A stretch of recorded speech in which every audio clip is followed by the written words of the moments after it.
khi dương đại kho Facebook ឬក៏ TikTok ទៅឃើញព័ត៌មានមួយចំនួនវាបាត់ដែរដោយឧទាហរណ៍ថាព័ត៌មានពាណិជ្ជកម្មរបស់ខ្ញុំចេះពេលដែលខ្ញុំដាក់ទៀតពេកវានឹងបាត់ហើយហើយអក្សរក៏អញ្ចឹងដែរបើខ្ញុំដាក់ខ្ពស់ពេកចេះវានឹងបាត់ហើយអញ្ចឹងយើងគួរសេរីដាក់តែម៉ានយើងស្មានស្មានអញ្ចឹងមែនអូខេយើងស្មានអញ្ចឹងក៏បានដែរតែពេលខ្លះយើងស្មានទៅវាខុសពេលខ្លះយើងស្មានទៅវាត្រូវអញ្ចឹងប្រហែលថាខ្ញុំស្មានយកប៉ុណ្នេះ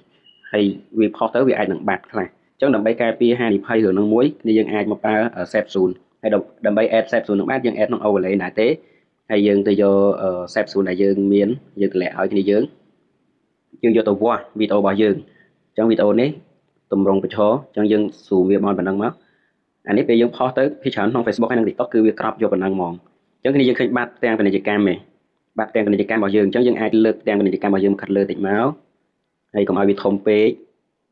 ឃើញទេប៉ុណ្នេះទៅដើម្បីកុំឲ្យវាបាំងបេះដូងបាំងអីចឹងណាហើយអក្សរខ្ញុំដាក់ប៉ុណ្នេះគេលោវាទាបពេកយើងអាចដាក់ខាត់ទៅលើបានតែកុំលើផុតដល់នេះទៅលើផុតដល់ពណ៌ខ្មៅហ្នឹងវានឹងបាំងដែរអញ្ចឹងយើងអាចតម្លាក់ធ្វើនេះឬក៏ធ្វើនេះធ្វើអីចឹងណាតាមការឆ្លាញ់តាមពេញចិត្តរបស់យើង